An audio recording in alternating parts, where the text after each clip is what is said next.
संविधान की प्रतियां यानी कि पन्नों यानी कि कॉपियां पर डिजाइन का कार्य किसने किया? क्वेश्चन है प्रेम, देखिए बिहारी आएगा यहाँ पे, प्रेम बिहारी नारायण रायजादा ने,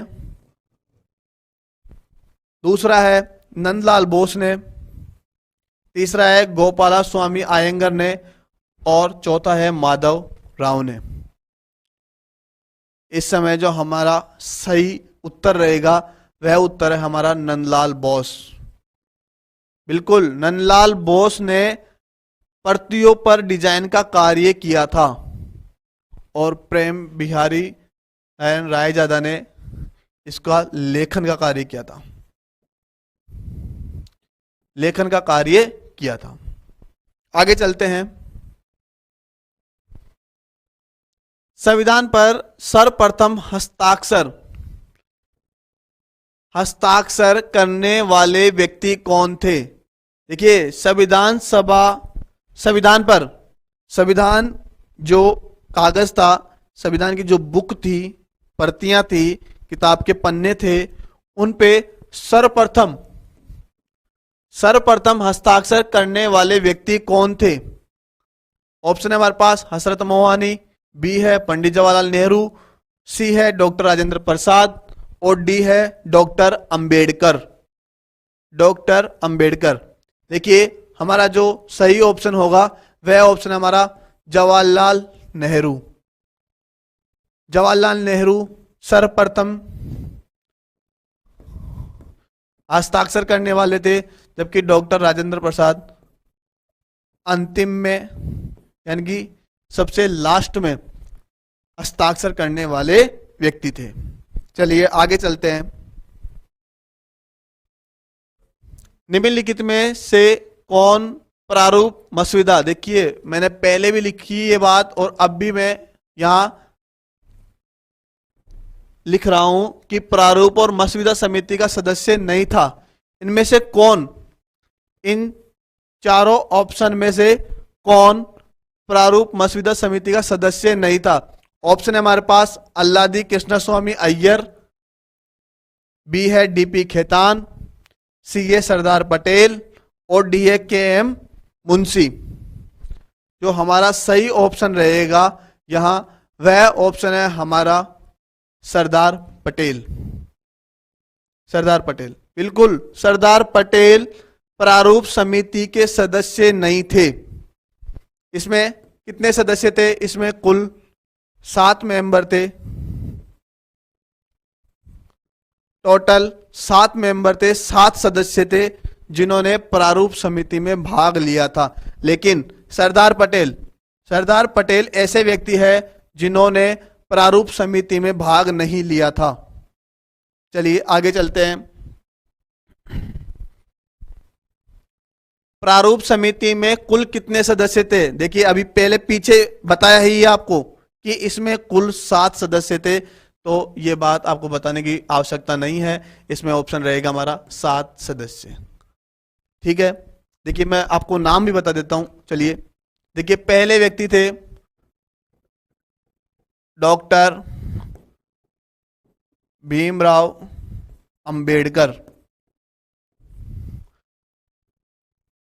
दूसरे व्यक्ति थे मोहम्मद सादुल्ला। मोहम्मद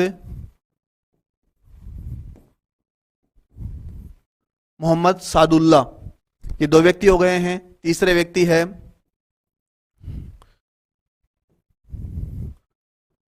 कृष्णा स्वामी,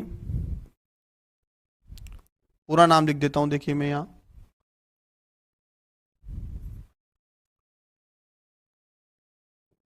गोपाला स्वामी आयंगर।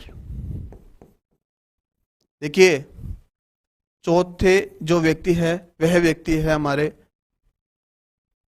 कृष्णा स्वामी अय्यर। कृष्णा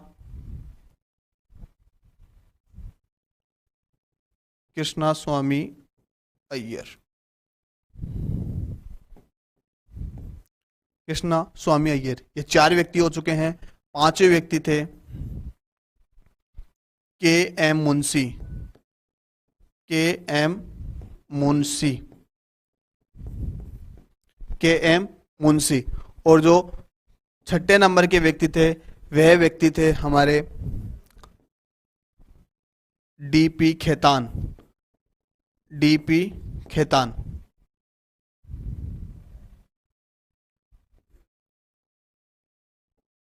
डीपी खेतान। और सातवें व्यक्ति थे B L Mittar, B L Mittar.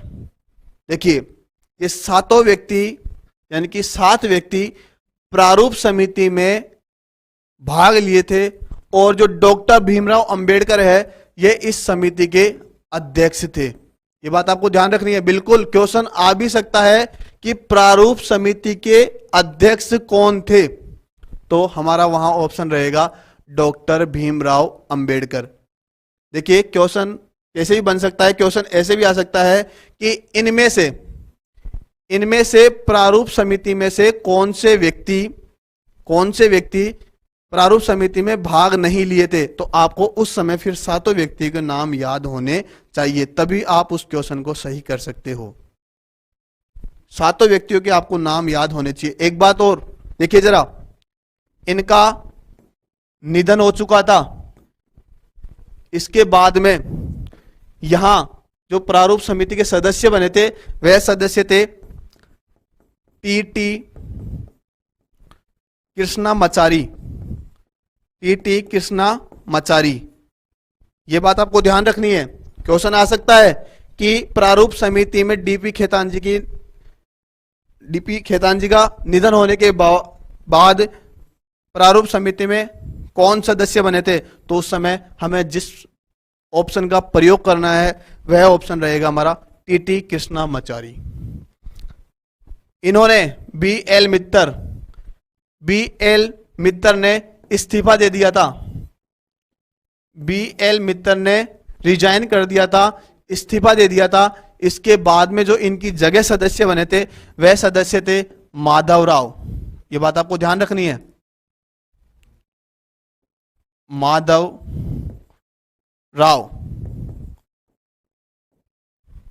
B L मित्तर की जगह जो सदस्य बने थे वह सदस्य थे माधव राव। चलिए आगे चलते हैं। ये देखिए ड्राफ्टिंग कमेटी का अध्यक्ष किसे बनाया गया, और मैंने आपको पहले ही बताया है कि ड्राफ्टिंग कमेटी, मसौदा समिति, प्रारूप समिति ये सब एक ही नाम है, यानी कि प्रारूप समिति। देखिए ड्राफ्टिंग कमेटी, क्वेश्चन बिल्कुल चेंज हो गया है।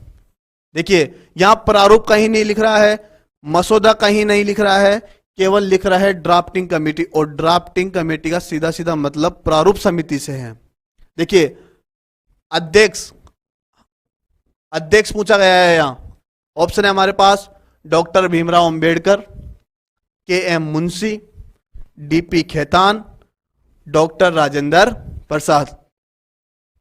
हमारा जो ऑप्शन सही रहेगा वह ऑप्शन है हमारा अध्यक्ष पूछा है। यहां अध्यक्ष हमारा रहेगा डॉक्टर भीमराव अंबेडकर। मैंने अभी आपको पहले ही बताया है कि डॉक्टर भीमराव अंबेडकर प्रारूप समिति के अध्यक्ष बने थे 30 अगस्त को। बिल्कुल ये बात आपको ध्यान रखनी है, 30 अगस्त को डॉक्टर भीमराव अंबेडकर इसके क्या बने थे, इसके अध्यक्ष बने थे। चलिए आगे देखते हैं। संविधान सभा का अस्थायी अध्यक्ष। देखिए पहले हमने स्थायी पढ़ा था, और जो हमारा क्वेश्चन है अब वह क्वेश्चन है हमारा अस्थायी अध्यक्ष वाला, और ऑप्शन है हमारे पास सच्चिदानंद सिन्हा, डॉक्टर अंबेडकर, डॉक्टर राजेंद्र प्रसाद, और डी ऑप्शन है एन.वी. राव। देखिए इस समय हमारा जो सही ऑप्शन रहेगा वह ऑप्शन है हमारा सच्चिदानंद सिन्हा। इन्हें अस्थायी अध्यक्ष बनाया गया था?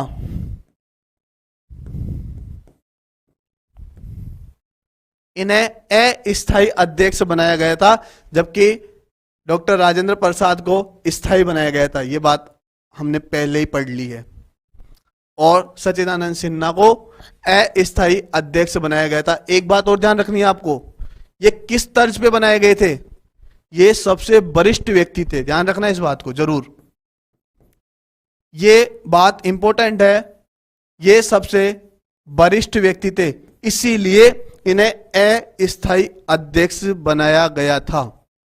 एक बात और, ये उस समय फ्रांस में चुनाव हो रहे थे, तो फ्रांस की तर्ज पर, यानी कि फ्रांस की तर्ज पर, फ्रांस को देखते हुए ही वरिष्ठ व्यक्ति का जो सिस्टम है वह भारत में लिया गया था। और वरिष्ठ व्यक्ति सच्चिदानंद सिन्हा थे, और सच्चिदानंद सिन्हा को अस्थायी अध्यक्ष बनाया गया था। ये हमारे टोटल क्वेश्चन 20 हो चुके हैं। आगे बात करेंगे हम अगले क्वेश्चंस की। आपको टॉपिक वाइज क्लास भी धीरे धीरे दी जाएगी, सभी कुछ धीरे धीरे होगा। देखिए